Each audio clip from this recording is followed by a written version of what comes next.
Okay guys, so let's get started. So first things first is understanding cash flow and cash position. Two entirely different concepts, right? So the cash position is how much money you have in the bank, put simply, right? How much money you have in your account at any given time. This is your cash position.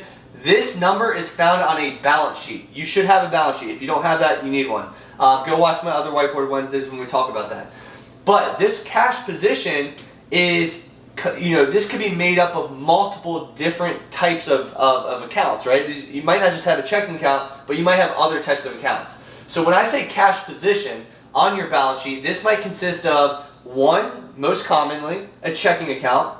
Number two, and that's 1 to 2 months of expenses. You should not have more than 1 to 2 months of expenses in a checking account. Checking accounts go to die. If you are putting money in this account, you're not making money. This isn't where you invest or anything like that. Keep as minimal amount that you need for your bills and expenses within your checking account.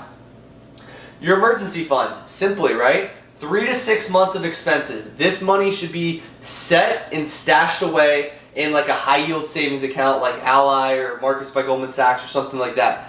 Don't overcomplicate it. They all suck. They're not investments. They're emergency for a reason. So emergency funds, number two.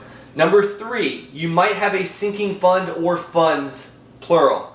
So this is as needed. Maybe it's a Christmas sinking fund, maybe it's a vacation sinking fund, home down payment, car down payment, whatever that may be. So that would be separate from your checking and emergency fund. Let's say you have 3 different accounts. That's your cash position. That would roll up into cash on your balance sheet. But when we're talking tonight, specifically, I wanted to start off with that so you guys understood the difference of this. When we're talking about cash flow, we're not talking about the emergency fund or the sinking fund. Those accounts, like I mentioned, are set and stashed away. We're putting money in there. We're good. Once it's set up, we're really not, obviously the sinking fund's being added to, on a monthly basis as part of like maybe a little bit of cash flow, I guess you could say. But for the most part, this money is stashed away for a particular purpose, right? When we're talking about tonight, I'm referring to your checking account. That's a very, very important distinction. So as I walk through this, think checking account. All right, so first things first is you need everything automated, okay? Everything needs to be automated when it comes to your everything we talk about. I'm assuming that everything is already automated. If it's not, you need to automate. It's foolish not to. So when we look in on a monthly basis, we're doing zero-based budgeting, ZBB.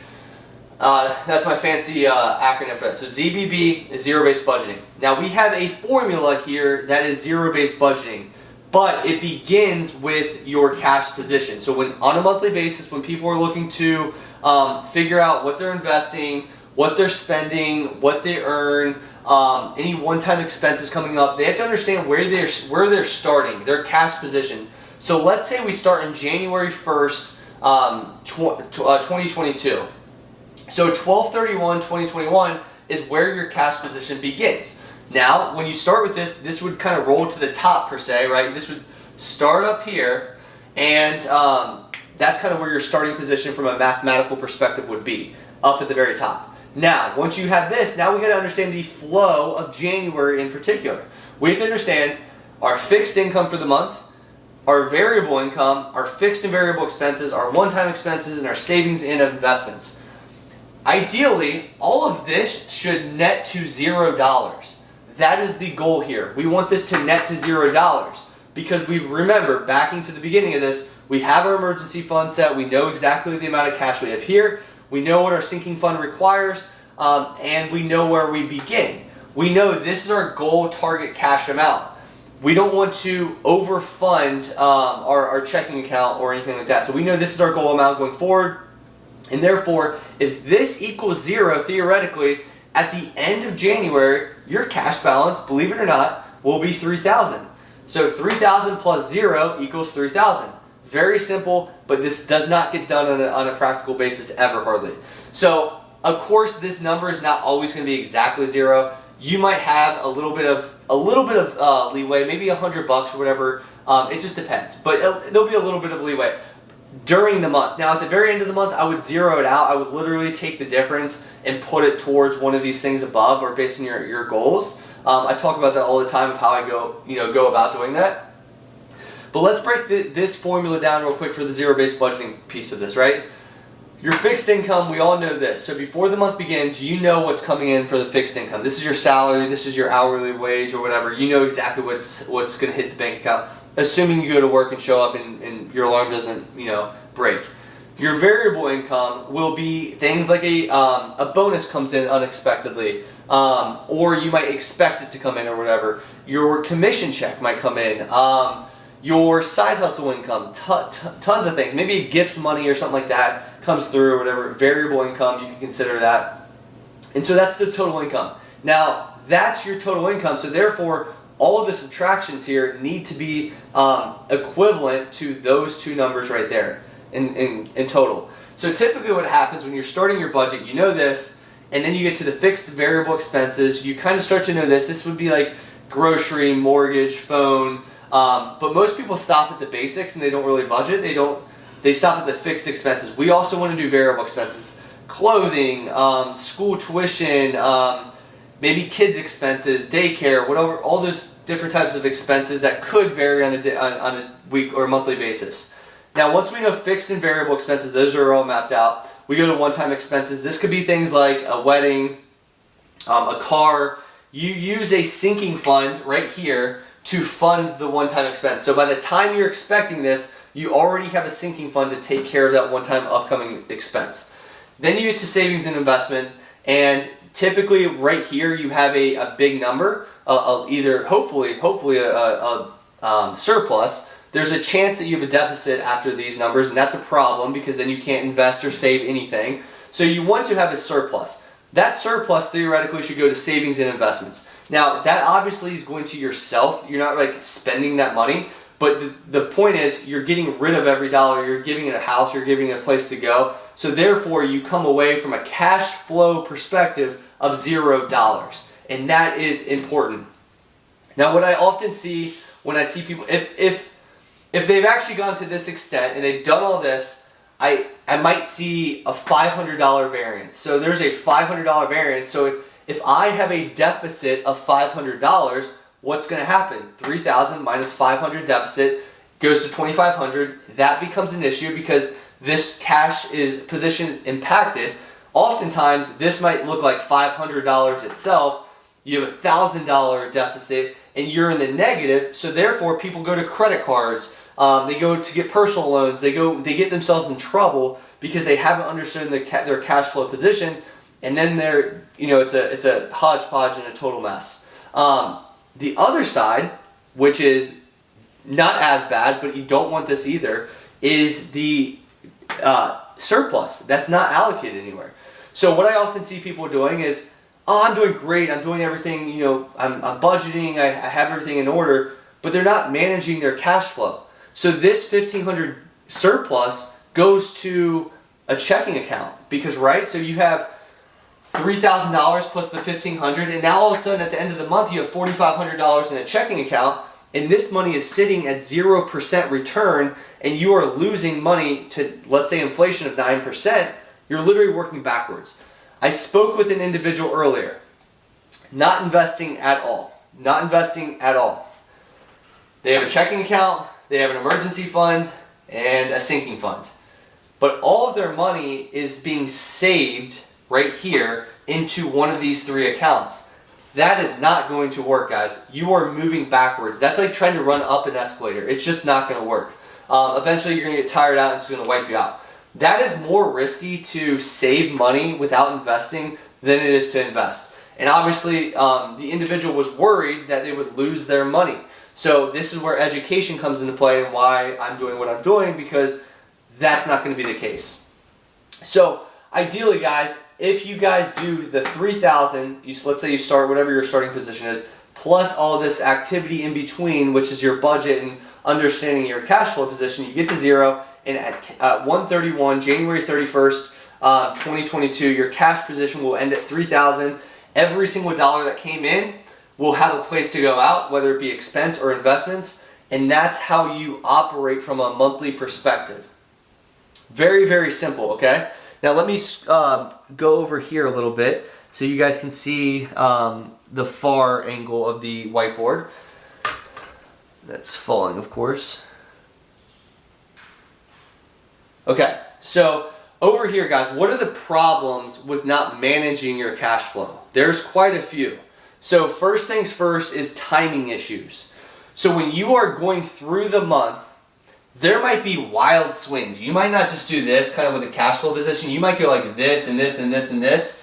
And if you go way too low and you go below $3,000 or below $0, and you have a bill that automatically comes out that you haven't accounted for from a timing issue, you might overdraft that account, and there might be fees that pile up. So I'll talk about that in a second. The other issue, kind of like this is the timing issue, right? You're in a deficit. If you're in a surplus, well, lack of efficiency. Remember, we're not earning any money on this $1,500.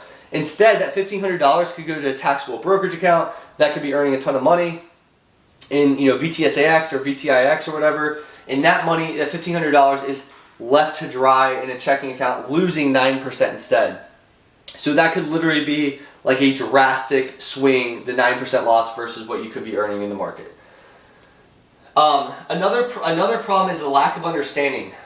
Just not having the understand or the education and understanding of how this works. This might look this is super simple. I try to make it as simple as possible, but really it's addition and subtraction. Like there's no algebra here. There's no like theory or like rocket science. It's literally plus, plus, minus, minus, minus.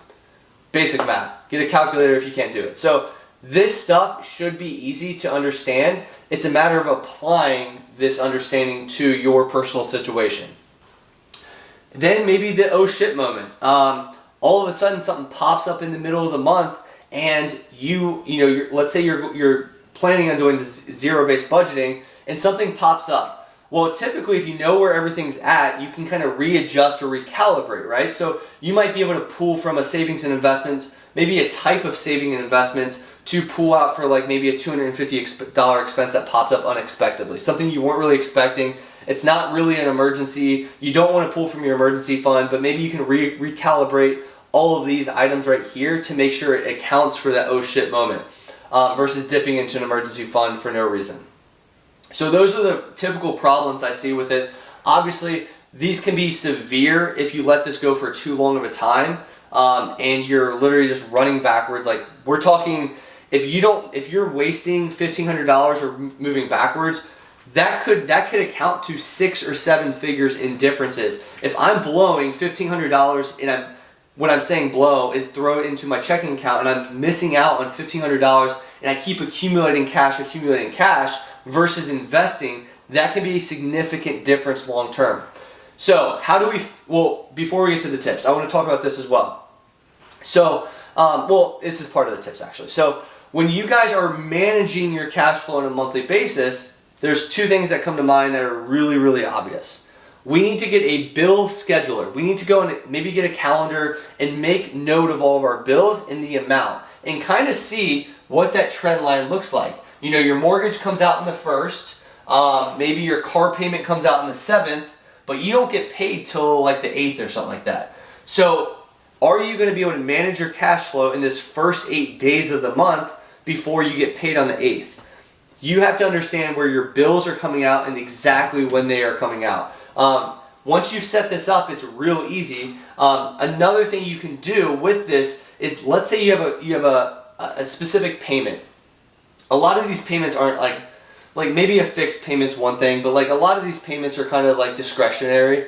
You can switch up the schedule. So instead of like on the 7th something comes out, move the 7th to the 15th so you can manage and balance the cash flow. So it's more like a trend line versus just like a roller coaster for you. That's kind of the goal here. So getting a calendar out, especially for the bills, understanding when you're going to get paid, and then also when you're going to have these expenses come out so you're not lopsided throughout the month. The other one's investment scheduling. So when you set up your investments, remember, back up to the beginning, all of this is automated. Every bit of this is automated. So when you set these up, these are all automated. But when you set up your investments, let's say you get paid on the 8th and your 401k comes out. Don't set up your IRA on the 8th. Set up your IRA on the 15th or whatever, the other Friday. So if let's say the second and fourth Friday of every single month, your 401k comes out, you get paid. Well, how about we set up our IRA on the offsetting Monday or the offsetting Friday? That would make most sense versus keeping everything coming out on the 8th, and then all of a sudden you get drilled, and then an expense comes up on the 10th, and you can't afford it because you don't have enough cash in your bank account. The other thing is understanding your cash maintenance margin, I guess you could say, cushion. So if you are like bleeding yourself dry every month, it's not worth it, okay? You want to be efficient and everything like that, but if you have maybe a higher income but also higher expenses, so there's a lot of like volatility, you don't want to get caught having too small of a cash position and then maybe overdrafting. So maybe that $3,000 number I'm using doesn't suit your needs. Maybe that needs to be $5,000. Or maybe that needs to be, maybe for some people it's $1,000. I don't know. Everyone's situation is different, but we want to make sure that we're set up from a cash position so that our cash flow doesn't give us issues throughout the month. So very simple lesson, guys, tonight. I wanted to cover that because I see it happen all the time on people's like financials. Like they're like, oh, well, everything's coming out this month. I can't pay you till X date. It's like, well, the cash flow is obviously off balance, and you need to tweak some things to make sure those things are in line. Also with bills, guys, there's a lot of times you could prorate a bill and pay, like if you want to change the date of that bill, there's a chance, depending on what type of bill you're paying, call the company and just ask them, hey, can I prorate this till the 24th? Let's say it's the 15th today or whatever. You prorate it to the 24th, and then you start paying on the 24th every month because it makes sense for your cash flow position. So I've done that before multiple times for my bills. It's very easy to do. Just call the company and ask. Typically, if you ask, they can help you out. So those are some of the fundamental points, guys, tonight. I'm going to answer questions, so I'm going to get down here and swap my camera around and then answer some questions, guys.